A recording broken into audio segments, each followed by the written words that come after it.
à tous, nous sommes toujours en direct sur le studio du Salon des entrepreneurs de Nantes, jour 1, et je suis en compagnie de Pascal Rouchet. Pascal Rouchet, bonjour, merci d'être avec nous. Alors Pascal, vous êtes le gérant de SBC.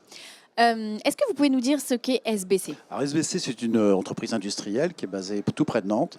On est 21 salariés, on fait 2,2 millions de chiffre d'affaires. On faisait 2,2 millions, maintenant on en fait 3,6 millions. Et on fait deux types de produits. Des bennes de manutention, c'est les petites bennes que vous trouvez dans les ateliers, qui sont prises par les chars élévateurs, qui prennent les déchets, qui les mettent dans les bacs de Suez ou de Paprec. Puis une autre activité sont des outils pour le bâtiment, c'est-à-dire des tables de découpe, des cabanes à plans, des coffres de chantier. Donc une chaudrerie industrielle avec un atelier de peinture. Voilà ce que c'est SBC aujourd'hui. Alors, je crois savoir que SBC, c'est une entreprise que vous avez repris. Pourquoi vous avez opté pour la reprise? C'est un parcours assez atypique dans l'entrepreneuriat. Non, pas tellement. Je pense que beaucoup de gens vont se retrouver dans mon parcours. En fait, j'avais envie de reprendre, mais j'étais dirigeant salarié d'une branche d'un groupe industriel. Donc, c'était 800 personnes, c'était 120 millions d'euros de chiffre d'affaires. Je l'ai fait pendant 6 ans. Puis la gouvernance du groupe a changé. Donc, on m'a dit il faut voir ailleurs. Donc, j'ai été voir ailleurs, mais surtout, j'en ai profité pour concrétiser mon rêve de reprise d'entreprise. Donc, j'ai commencé à démarcher. J'ai vu 40 dossiers.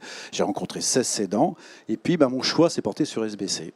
Vous aviez des critères en tête? Oui, alors j'avais des critères bien clairs. Il fallait que j'aime le métier, donc ça c'était bien, c'est la transformation du métal, ça j'adore. Il fallait une entreprise qui ait aussi des produits propres, c'était important, et une clientèle déjà bien robuste. Quand je suis arrivé dans la base de données, il y avait déjà 10 000 comptes clients.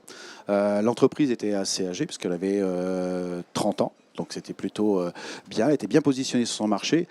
En contrepartie, je suis arrivé dans une entreprise vieillissante, de matériel vieillissant et avec une rentabilité quasi nulle. Alors, ce n'était pas important pour moi parce que ce n'était pas mes critères de premier, donc j'ai pu passer et puis on a retrouvé des moyens de gagner en rentabilité, naturellement. Et puis, c'était un beau challenge. C'était un beau challenge, ça fait.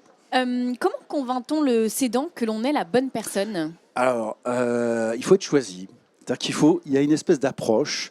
Vous êtes l'élu, en fait. Un peu l'élu, donc il faut, pour plaire, il faut plaire. Donc, je pense qu'il faut d'abord être reconnaissant, il faut être humble. Alors moi, je venais salarié d'une branche, j'ai fait très attention parce que la personne... En fait, j'avais 2 cédants. J'avais un frère et une sœur qui avaient monté leur entreprise, qui l'avaient racheté en fait, parce qu'à leur père qui avait liquidé, donc ils avaient racheté une activité. Donc c'est des gens qui étaient, je dirais, très honnêtes, je ne vais pas dire simples, mais directs, quoi. Donc moi, j'arrivais avec mes diplômes, avec mon parcours, il a fallu retrouver un moyen de se communiquer. Donc pas de cravate, pas de costard, ça c'est clair. Il a fallu aussi que il faut quand même se faire aimer, donc il faut avoir du respect pour le métier qu'ils ont fait. Donc on a pas mal complimenté sur ce qu'ils ont fait, parce qu'ils ont fait quand même une belle boîte. Et puis il faut aussi comprendre leurs problématiques, parce que j'avais un cas où le cédant, lui, partait à la retraite, mais sa sœur avait encore 3 ans à travailler avec moi. C'est de la psychologie fine, en fait. C'est plus une histoire de feeling d'humain que d'entreprise. Oui, parce que pour la sœur, il était important qu'elle se trouve en confiance. C'est-à-dire, je vais passer 3 ans à quelqu'un qui a racheté la boîte, à qui j'ai vendu mes parts, à quelle sauce il va me manger. Donc, il a fallu, durant les 4 entretiens que j'ai eu avec eux avant le closing, montrer qu'on pourrait travailler ensemble. Et c'est vrai qu'on a travaillé ensemble, parce qu'elle est partie en fait, à la retraite il y a quelques mois. Vous vous apprêtez à donner une conférence sur la reprise, je crois. Quels conseils vous donneriez sur la reprise ? Il y a beaucoup de conseils qu'on pourrait donner. Il y a les principaux, je pense qu'il faut être très clair sur ce qu'on veut faire. Donc vraiment être très clair sur ces critères. Pourquoi on veut telle boîte? Parce qu'il y a beaucoup de dossiers. Il y a un moment, il ne faut pas répondre oui au dernier dossier. Il faut vraiment savoir. Parce que le jour où on est clair sur ce qu'on veut, il faut aller vite. Il faut convaincre le cédant, il faut convaincre l'intermédiaire. Après, il faut être clair aussi sur ses revenus, parce que c'est souvent une période de chômage. Donc on a quand même des revenus moindres. Il ne faut pas prendre dans son capital. Et quand on achète une entreprise, il y a toujours des surprises. Il y a toujours des frais supplémentaires. 15% par des frais d'acte et ainsi de suite. Il faut compter 15% supplémentaires. Donc il ne faut pas se retrouver à court. Après, il ne faut pas rester seul.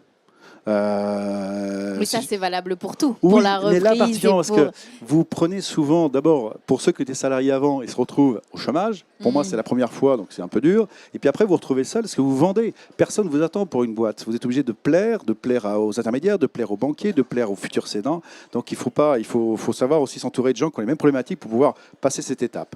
Et puis, je dirais le dernier, mais très technique, c'est ce que j'ai une histoire avec les banques un peu compliquée, parce que mon schéma était un peu compliqué. compliqué pour acheter l'entreprise.